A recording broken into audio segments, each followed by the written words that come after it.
Hi everyone, in front of me I've got HUAWEI MatePad 11.5 and let me share with you how to turn off running apps on this device. So all we have to do is to open the recents, and depending on what kind of navigation type you've got set, you can do it differently. If you've got the 3 buttons navigation, swipe your finger from the bottom to the center and hold your finger somewhere here and you will see the recents. If you've got 3 buttons navigation, simply tap on the button with a square icon. Let's tap.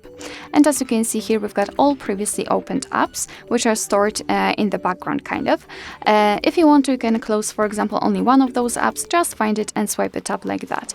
But if you want to close all, tap on the trash bin icon. As you can see, we've got this information. You can always enter the recents to check.